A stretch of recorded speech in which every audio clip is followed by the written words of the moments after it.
lúc xưa tận đây nó chỉ có tàu vừa cho là một ô kia là luật trở lại được khen là cho lúc thế cho còn là cho tôi một chat tờ lúc xưa hơn nó chỉ mới khó phèn hiểu thế cho chuột là một trong mỗi USA TV giờ này linh thêm một lúa đã chỉ tháo hụt giác hạ trở lại từ sáu tông ở trong tận đó那反正种的一种的这个电影家朋友是的，到把到这样的那个人是专业北方 USA TV，种些的那是的个跟那路些了么讲北方 USA TV 了么种呢，然后呢北国某一个 special program 呢，有了么要到北方 USA TV 啊，毕业之后呢，有么多当地那天，可能估呀一个program 有多么扩开北是的一种呢这个电影家，这些的那叫要比如说 Fresno 到路上路省了，主要你晒到北。trong TV nó giờ này sai bên nhau là họ bên local TV một đồ YouTube Roku tên nào là mình tí dạng họ nói những ít họ kế bên sẽ đợi tàu cơ ok chỉ trong xe thì nó này sẽ đợi qua rộng nó cụ thế này chỉ là chỉ xong một cái kia nhau tới gì nữa nó chỉ trong xe nó cũng qua cho nên là một chế độ auto hóaตัวของcủa nó chỉ nhớ rộng đồ này all this and anyway thank you for coming to Mong USA TV today là một trong the on the bay shot nữa họ nói giờตัวhọ bay cùng họ và tu chứng sự như là bay luôn trong Fresno nó chỉ giờ là nó nói của cô trong xe thế thì chuẩn bị tận đây nó này cô có bỏ nhớ đồ bay cho nó Wednesday thầu cầu ý tính nhà ta số nó này chỉ họ nói giờ ít họ program bây giờ mua như là họ Mong USA TV như họตัวmột trong the cho tu chứng sự như là bay luôn trong Fresno nó cóตัวmột khoa hệ bay tây kế thì sẽ là một cái chỉ ấy tây giả thầu tây giả tên đó giờ là biết sẽ là một rổ ok thế nó sẽ bây giờ tao là một cỡ đó chỉ tên là ok nè chỉ cần nên sẽ là rất cụ thế cụ là cụ cỡ ra này thế cụ truyền nhớ là nhớ hậu nó ô tô hoặc chỉ lù mình chỉ nó sẽ là chỉ cụ yên cho này cỡ tí giả ok nè so anyway wanna thank you again for two of you coming over but first of all let you two introduce each of yourself your name and hopefully your position in your department to our community. So let's start, since you're closer to me, so we'll start with you.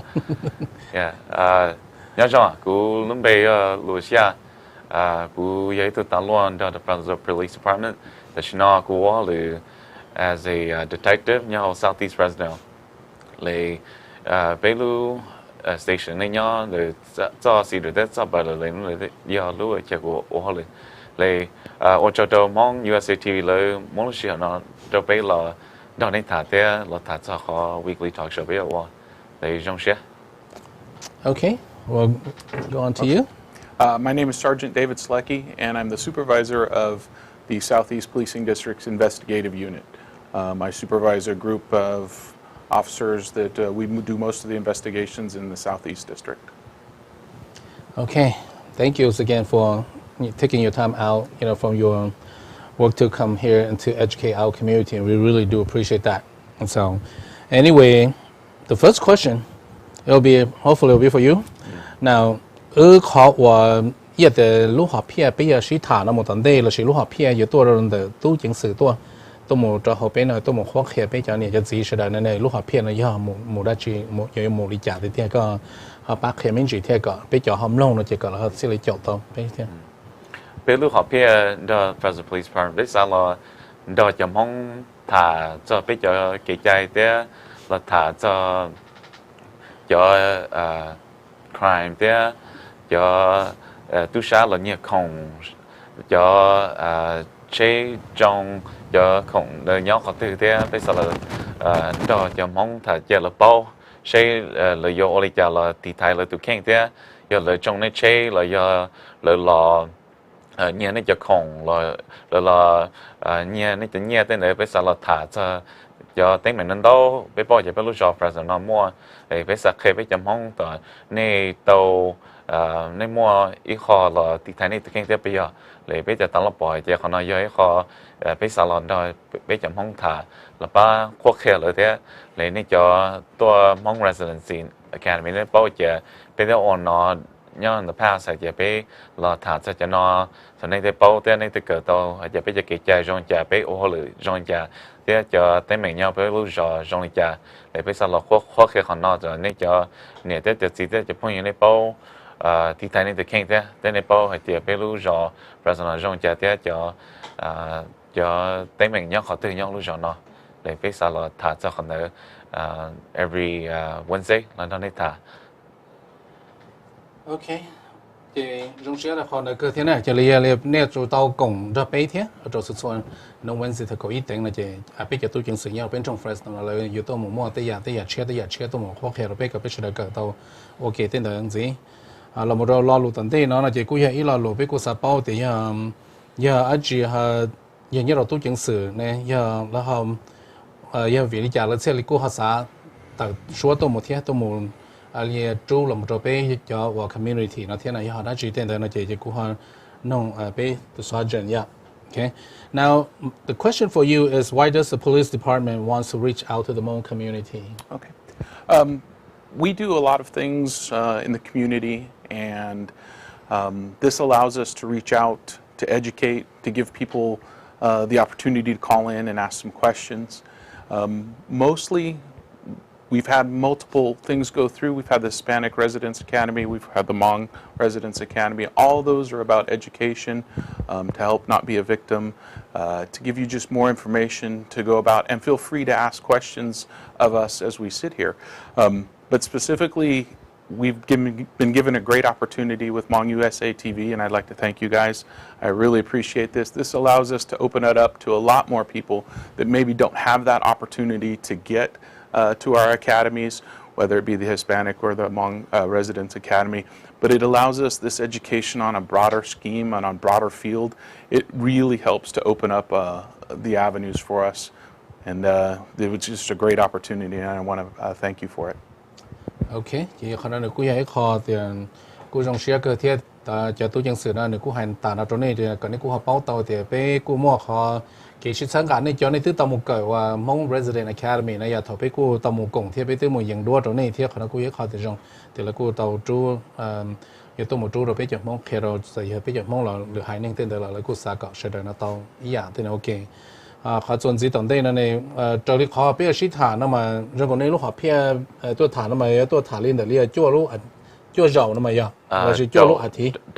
trâu dầu nó đó ok chỉ giờ lên đây này giờ lên biết lúc họ phía là biết tỏ cá là một trò họ cơ nó này có sao để biết cùi giờ để là biết tôi một cỡ nó thiên này bộ một cái giá trị để cả biết họ bảo tàu chạy giờ để biết họ để biết accomplish này tỏ cá này giờ有冇得日咧住得住啲嚟聽個企唔到啲呢？họ biết sao là biết sao tao mà biết sao là khi biết cho mong nhau lưu rồi Fresno cho tên mình nhau lưu rồi nó thế khó khăn là thế từ là bao là thì tại là từ khen thế là bao là bao cho tên mình nhau lưu rồi nó bây giờ lại biết sao cho họ trâu week nó biết là sĩ thả nên là bao cho họ là biết qua thế bao cho tên mình nhau lưu rồi họ Fresno nó thế giờ mua tên mình nhớ họ chờ nên nhớ nên bao thì thấy nên từ khen giờ nên bỏ tiền mua tu sa nên tàu để họ nói giờ họ biết sao là ba là liên cả hai prevent bây giờ từ chỉ mua cho lại là trong này cho chơi tôi nhớ này cho không là tôi sĩ tôi là or pay nhân để lại biết sao tôi donate thà đâu times là donate khó khăn này thế cho bây giờ cái chạy thế cho tên mình nhớ bây giờ ở Fresno là cái chuyện như thế chỉ để bây giờ phong nhiêu nó để trong cái Hmong Residence Academy là khó khăn này ok khả năng cũng vậy họ để chỉnh chỉnh hướng theo vì thế này cho chúng ta một cái đó họ Hmong Resident Academy nó khả năng cũng vậy họ dùng theo vì thế thầu của tao đó này muốn nó cũng vậy họ để dùng cái theo vì thế cũng bỏ nó đấu giá để bây giờ chỉ tao bao bây giờ bỏ thì là giờ tôi dừng xử xưa này chỉ bây bỏ là chỉ bây nên trai là xưa chỉ để lý nào ta chỉ là cũng giờ thì tiến hành giờ là bây giờ đầu tiên là cũng lỡ là lấy trai bây giờ thế này cái này bao lên là lấy giờ là cho họ lựa xưa cả thì bây mỗi ít tôi trai cái bây giờ tao chọn thế này ok thế này là chỉ vậy họ thì cái bây giờ là sinh cái xuyên là chỉ giờ bây mỗi thằng cho Hmong Resident Academy này bộ trưởng ba bộ môn gì là xin này tại xin nó này mỗi trong lịch trả lại tại xin nó là bây Hmong Residence Academy bây chỉ qua vì mỗi cái món nào là cho chơi cái đó là chỉ khi cho chơi cái đó bây giờ là bây ở chỉ tao bây giờ tiếng này tôi chỉ tao nè từ tiếng này tôi cái trong này họ cái món nào để chỉ trong thế là chỉ bây ở thế là bây đây sát cho họ idea này cho bây là ok là chuyện khó khăn này thế khó khăn này cho trong cái Hmong Residence Academy bây là ta cho bây giờ cái chạy thế ta cho tao lo họ cái là ở là nên là lấy bây 但是呢，蒙 residents 看别去，我但是呢，为么个给干嘛呢？别了我到蒙 USA TV，我和 weekly talk show 呢，到你睇的，我好看你的。OK，今夜里被过有了么个 OK 呢？OK，今夜等你叫你知道么个都好啊，都รู้ใจnhauแต่ละมั่วเขาว่าเขาควักเขตจะแต่เขามอง resident academy ในตัวมั่วเราที่เขาเขาเชิญนะเจvì thế ta xin nói tụi các món đó là chỉ còn cú ấy khó thì nếu cú sẽ để nhớ tàu vào tàu chế này cái tàu hiện cái cú cho tua thế rồi nếu tua là nếu cú mua cháu tụ officer tua thế là chỉ lý giải thế này thế là bây giờ là chỉ nếu cú mua tới giờ nó chuyện khác tôi một khi nó mà giờ dạ này thật bé qua bé họ weekly talk show này bé cho tàu luôn là tuần này thảo thế cho là bảo cho cái tiếng này trong chế thế này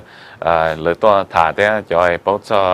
cho mua tới mình nhau này lu này họ neighborhood là bây giờ là toàn này thả đó thả cho chế mua tới mình thế chế mua like để trong thế là bây giờ cho tặng luôn là tôi thả thế thả cho là họ kê là bao thì là họ kê là bao là tôi khó khăn thế thì này cho đầu chờ tới mình nó. Okay. Now due to the coronavirus, how does the police department or how does officer react to this situation here? Well, specifically for us, I know the police department, we struggle with outreach. We struggle with making contact with people, especially on a scale where we're doing it to educate and to communicate with people. We've all been told we can't have more than 8 people and masks, and it's a struggle for us, right? Because half the problem for us is you can't see our face, you can't see the reactions that we have, you can't see the reactions that kids have when we do interact with them. And that's a little bit of a struggle for the police department. The Southeast specifically, we've been doing community outreach on a small neighborhood scale for quite some time, many years now. A neighborhood hit by violence, we will go out there, we'll barbecue, we'll hand out food, officers will play catch and do whatever we can to help them over that hump of the violence that occurred there. With the coronavirus, we struggle with that. We really do. We can no longer have those outreaches. We can no longer go out and make that community contact, shake hands, and tell people that, hey, if you have any questions, give us a call. So we've changed more to Zoom meetings. We've changed to call in. We've changed to single officers going out and handing out cards and saying, hey, call us if you need us. Call us if you just need to talk. Call us if you just have a question. It's changed the face of how we do things, and hopefully that'll change back here in a little bit, and we can get back to going out what we really love to do and meet the community, be in the community, do some barbecues, and play a little game of football with some kids. Okay. But as far as everybody's still working the same thing, so you guys can still have the communication, connection, all that. Just meeting is the changing because the meetings the change, yes. Thì tôi sau cho nên tôi tàu hay thế là một trong thì là một lúc chạy nhau nó chỉ cũng nông nữa thì giờ đi đấy nhất rồi đã cho tôi chứng sử thế là lúc police department yêu ôi chà là một trong lúc chạy bên một tụ cam mon này bên họ là họ ôi chà thế là một trong họ bên dây gió thế này ôi này tôi tàu bia là thế mà giờ nó cũng thấy khó tiền nhau thế vì thì yếu tố một số này thế nữa là sẽ đợi nhiều bao nhiêu trên nhiều món ta chỉ có cũng sẽ luân xì đâu có là cái thứ chỉ bỏ cũng chỉ món luân xì đâu có cái sẽ luân xì đâu cũng là cái cũng thứ chỉ bỏ thế này chỉ họ nó cũng thấy khó nhau thế khó thì là yếu tố một cho nên tôi chỉ yếu một tôi hay cho nên cho mình nhiều tôi chỉ football thế này tôi chỉ vào bóng bàn thế này tôi chỉ vào chính cái nó tôi chỉ tên đó là họ nó cũng thấy khó thì nó cũng chỉ dùng gì thế này chỉ họ nó cũng thấy là một trong lúc chơi nhiều nó và thế thì thế rồi tận đây nó cũng thấy khó thì nó dùng gì rồi là thế nó chỉ thì thế giờ cái món nó thấu ta chỉ thế rồi sau đó cô chừng mà cho cá một trong đời chỉ ta xin nói chỉ phần đau lấy qua sa tí nên tận nó là lấy sa đi theo ý tu tên nó tận đau cái sinh trí tên đó nó là theo nó cho tôi chỉ là mà nhiều tôi cho nên thả là chỉ là làm business card cho nên giờ tên này sản phẩm phải thả nó là cô chừng cho nên thả tàu thiên này một đã chỉ là cô chừng ô lý giờ là cố chỉ là cái sĩ thả nó chỉ tới sau chỉ là sĩ giờ thì họ online giờ zoom tên là cho tôi một sĩ thả tên là sự thiên là chỉ phần đau chỉ tới chỉ cho sinh trí tàu vì thế giờ tôi cam mon nó sẽ chỉ lúc chạy nó cái tôi hay đâu sẽ đợi thêm mà cái tôi sẽ lo thêm sẽ đợi cô chưa vô mấy mấy gì nó sẽ cái thâu tay nó chỉ sẽ đợi mà chắc là một ok là một sĩ tận chế tận mua sĩ tuổi tệ là một sĩ ba giờ đồng hồ trên rồi thế này giờ là cố mà tới mà giờ đi chơi là cố chẳng có lời cố này cái này sẽ đợi tôi sẽ lo thêm một đợt gì nó là những mình hô to anh cho là thả tí xì rồi là một trò con này có một chỉ餐gì thêm mà nó không nói yeah trong xeไปตัวในถาเท่คนนายย้อยเขาไปปล่อยเจอเลยจง đầu bây giờ mong tới trong đầu bây lúc police department thì bây là she cho trong đầu bây giờ mong để bây bỏ thì thằng bây giờ mong residence academy bây giờ họ trong tới để họ kể cỡ thế cỡ đầu bây giờ mong tới cỡ đầu bây lúc police department để họ nói với họ bây sáu so yeah so next week bây giờ là bây mà thật cho bây giờ lời hay crime trend bây giờ crime trend là giờ thì cho tới mình để cho tới mình nhớ họ từ để cho cái sĩตัวsĩ trong chế thế nào nhớ còn có từ bây giờ ta cho họ nói là khi này sĩ cho chơi nó nhớ có từ để họ area trong cho sĩ cho crime nó nhớ có từ OK chỉ do tiền như thế họ bây sĩ thả sĩ cỡ họ nó một tuần đây là này à thì như thế bây giờ nếu cho gì là sẽ đầu là một question đó này how do nên sao cả là ôi chà giờ nếu một question lấy lý trả là này lấy hỗ trợ bé từ number đó cho ý hỗ cho ý ya song á lấy giờ nếu một questions giờ một giờ chưa tới mình lo giờ tới mình mail lấy nếu hỗ trợ từ sao nữa lấy giờ nếu một question xứ lấy sao tôi về mong USA TV để còn là bé answer cho những question. So giờ nếu mà question này sao nông này sao bao để nên nông bé đó nên nông bé lại bé đây ba answer đó ba trả cho họ question đó. Okay. Now, since we're going to be talking for a few more weeks about, so this would be kind of similar like the resident academy, right? So since if the audience has question, do you guys want to take live call? Yeah, I mean, nếu more questions and mong USA TV là what tao lấy lấy cả nông lấy cả answer những the question there like yeah bé what tao I don't see a problem with that. Oh, okay, okay. Nè, giờ lấy cô nó ở tôi chứng sự là thế thì vì thế là cô tôi một khó khăn bên nó thế vì thế thầu giờ thế này nông lại cho lù chỉ thế rồi là tôi chỉ đạo cho nên cô nông đây là chỉ đạo lý giải thế này vậy chỉ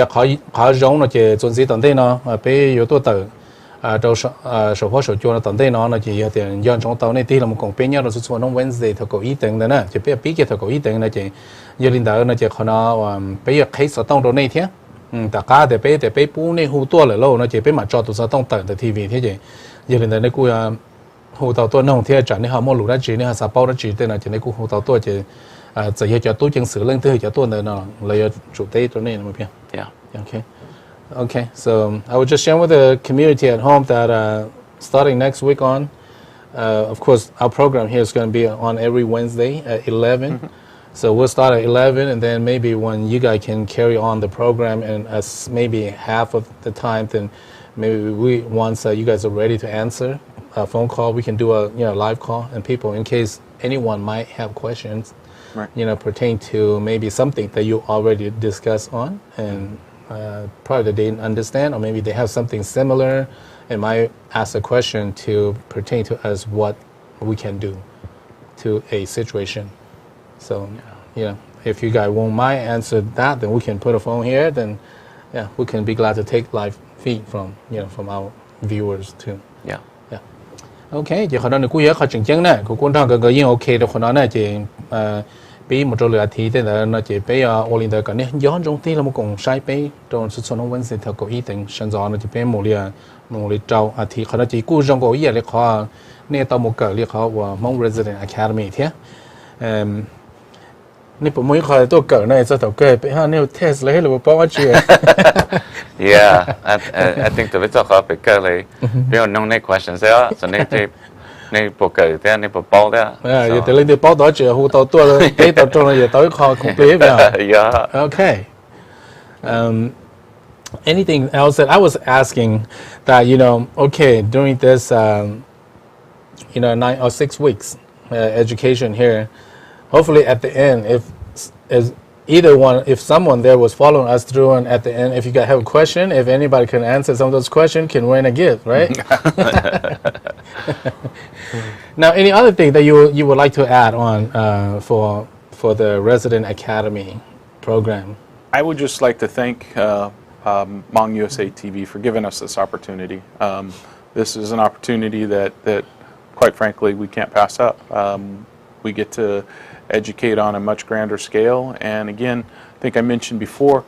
sometimes people can't make it to the classes. They can't be there at that specific time. And this gives them the opportunity to see it, to learn about it, to see us, and to hopefully we can all grow from this experience. Okay, hopefully we'll have more things to share because once the program get going. Yeah. Nên dọn dọn là tôi khả năng có biết sự thật thật sự tôi một khi rồi này sự chỉ thầu bé cho tôi chính sự tôi là biết khi là họ program rồi nè khả năng tôi khi này sự này tôi chính tưởng tôi rồi này khi rồi này thì bé bé là nó sẽ còn này họ báo tàu nên ba tàu chỉ là một rồi à thì tận đây là chỉ nên mà lý cho information tôi khi rồi sẽ được nó mới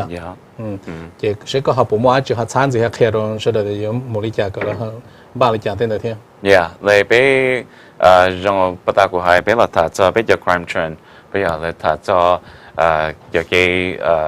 lời sĩ tổ họ tư lời trong chế họ tư lời trong chế họ tư lời nhẹ không họ tư lời đầu bé mà bé thà specifically cho Southeast á lời Southeast Fresno lời cho mong nhau Southeast Fresno lời bây giờ focus nhau họ nữa lời bây giờ khi này giờ ông họ cho nó giờ lấy sĩ tổ họ cho nó lấyตัวtrong chế họ cho nóตัวtrong chế họ cho nó lời này để bỏ thế này để bỏ thế lời bây thà cho cái bây giờ thì tại bây giờ cái này họ là hay prevention bây giờ crime prevention giờ bây là thì tại là lấy cho trong bây chế lấy cho trong bây giờ chế thế này bây giờ thà cho thế này thế yeah để bây giờ thà cho cái là who fraud bây giờ fraud giờ hỏi là nhà này cho credit card là mua này cho bây nhà này cho bây là xí hoặc cái credit card nó để nhà này cho nhà bị bệnh tên nó thì tôi thà cho tên nữa thà cho chỉ mua tay mình cho mua lưu chỉ mua lấy chỉ trong lưu chỉ nữa nên nhớ chỉ lưu chỉ nữa bây tôi thà cho họ này sẽ này rồi họ này bài lý trả bây giờ tao loอยู่บ้านนี่จะได้ไปมั่วตู้ detect นี่เลย focus ของแต่ละแต่ยังมั่วจะเจอว่าแต่เหมือนน้องนะbây giờ 我理解了落班呢 so yeah so 到 week 上边了去谈上这了 Okay, chỉ liên dọn dọn tàu này 3 天 sau thằng đó là chỉ bé cô ở khách sạn tông rồi này họ tôi này một lúc đó chỉ thế chỉ ta lên đó này sẽ là cho cá này cho cá cái rong này chỉ sau đó cơ tới rồi bé cô ở mua lù giờ là một nông này tới rồi bé mà đi họ mua complete rồi này sẽ là lần đó cho tôi chính sử là sẽ lần đó bé phong USA TV nó thế khả năng giờ ít họ kể bé sẽ là một cái ok video cô chỉ sao thì có bé我哋係只開幫助兩天 video 錄低條呢，應該俾到nhau了，就俾應該俾錄低條了天，也啦記得俾到家俾做包天，俾只做10天，也冇得呀，老母領導呢就這裡冇得呀，等mình呢只能俾只做10了，到幾家呢天俾做包呢就種個也得俾下，只要俾到10到了，俾到做包10天了就可能就一考俾時了要到個 OK。là một nó trên chọn trong tàu thì là cùng bên nhau rồi số số nó Wednesday nó cầu ý định là chỉ biết cô một lia trò thì tận đây nó chỉ mua đào giả thì chỉ tôi chẳng sử cho tôi một trong này sẽ được tàu cỡ thế là chỉ khả năng biết cô rong xe thì là cô mua lúc chạy nhau cho tôi một khi là cho biết trong này chỉ cái tiếng chạm không chỉ hay biết cho nhau chơi rồi nó xí này nên nhau lúc sáng từ là nên cỡ tàu nó biết tí giả cho cái chạy này now since this class we're gonna be educate the community here would this be how would that be different from city to city or statewide to state? Would that be much different or pretty much kind of similar? Might be a little bit different because each of regulation on each city, state, county. Yeah, cho cái chạy mà lấy trở cho cái chạy nhau California thế cho nhau Minnesota rồi để cho trở lại này giờ chủ đó là sáng nay cho cái chạy rồi cho bé mà bé thật California nhau lưu cho Fresno là bé là thật cho tới mình nhau Fresno tôi thật cho cái chạy bé cho cái chạy rồi cái gì cho cái chạy nhau California cho nhau bisa nhau Minnesota bây giờ này còn là chờ đó để bé thật specifically cho cái chạy nhau California thế bé họ cái bé bây giờ cái chạy và bây giờ tao mua trong cha thì bây giờ sẽ còn yeah. Okay. Now, would you have anything to add on? Okay. What we'll do is mostly specific to Fresno and for us and how we do things. I mean, it'll cover the way we'd like to, to get our message out. And I can't speak for any other cities, but right, this is the way, this is our avenue to do that and explain more of how we work and what we do. Okay, but pretty much at least everybody will get a general idea. Yes. Yeah. Okay, so it might not be specifically to the point, but at least a general idea of, it should be not so far apart. Correct. Yeah. Okay. Giờ khả năng nếu cô thấy khó trong thế nào thì nên nhớ lúc sáng từ lúc lá từ lúc rõ từ nó là nên cô hoặc là nên nông tàu nên cỡ tàu tí giả thế thì nên tụi cái chạy nhớ là nếu lúc rõ này ít giờ rõ rồi là đâu nên cô mua tàu mình chỉ hay tiền tụi cái chạy nếu một lý giả chỉ thế rồi nên lúc rõ thế nhá nên cô giờ rõ tàu dẫn tàu rõ giờ chơi rõ là khả năng cô chỉ bao khả năng chỉ tới khi mà xử lý giả là nên cỡ tàu giả đó chỉ hay tiền cỡ là một bát chân gà rồi lúc nên thì nhớ tới chấm này cả là cỡ bao tụi cái chạy là thế sẽ là bao xì thế là nhớ rồi sao tới chấm này cả nó. All right, so for our conclusion, would you guys go ahead, I'll start with you for anything else, last word that we might, or I might not have asked you a question you might want to share before we end for the day. And then, of course, our program will be, starting next week on for the, education program. No, I really, honestly, I think we covered everything, at least to get us started and send us down this path. And I think it'll be a nice journey. I think that journey will be educational for everybody involved, including the police department. Okay. Còn là bộ sản chuyện gì đó thấu cơ là thế. Yeah, giống xe bây giờ đó này thả thế bây lấy bỏ thì họ nói họ dùng lại bây giống xe đó này tại sao họ nói thế là khó khăn này thế họ nói có cái đồ bây thế rồi bây giờ bao lấy police department thì yeah ở chỗ đó này thế ở chỗ đó mong USA TV cho là mua Lucia là đồ bên lại yeah lại next week với mình chứ này. Okay, trong xe nữa, dọn trong đầu tiên là một công ty rồi nó Wednesday tuần đây nó thầu có ít tiền thằng đó giờ có program nhiều bí thì nên tàu tua một cỡ á, khả năng chỉ bí những uo họ uo mong resident academy nó thầu u bí uo là mà chỉ tàu mua được cái món là chỉ bí tàu một kia chỉ là tôi khép bí,但是nào vì tàu mua được cái món là chỉ cô trong xe mua bí trong TV nó cho là một cái họ thấy cho là một sân gà bí ít trong年纪cái tiếng trà mong rồi giờ nên nhớ họ chơi cho nó nhớ để nhớ chơi tên đó là nên sẽ đợi những công tàu bí tí xí nè, công tàu bí tí xí nhớ là bí mong USA TV khả năng chỉ dọn trong tàu theo giờ thì là một trong những đời giờ thì nên lên từ một lũ đó chỉ là một lòng thêm ba lũ thêm bé mà đi cho sao tông nên mà hú tông muốn cho bé cho tôi chỉ sự nó thả thì tới rồi là cô ya ba tàu này tới giờ thì tới rồi này họ tính chỉ cái tới mình rồi bộ một tới giờ đó chỉ này họ yêu đi trả đợi tàu tới nào là tới rồi cô xả để cho bé cho tôi chỉ sự giờ tới tàu này cho khoan đỡ chỉ giờ lên tới trong xe thế ở trong tàu rồi này cô càng lúc xe là một cùng bé như rồi mỗi giờ TV là một trong lúc xe hơn ta chỉ nói chỉ bé mà đi sinh trí này trong thì tận đây là đây chỉ nó khá nhiều trong xóa lên sao tụ là nó giờ chỉ cho tàu dừa cho là một quốc gia là luật rồi tụ khen giờ chỉ mới khai phim dừa thiết cho sửa trong để phim không USA TV giờ này sao bao gì tháo hôn giác khai rồi là tụ sao tông xứ ở trong đó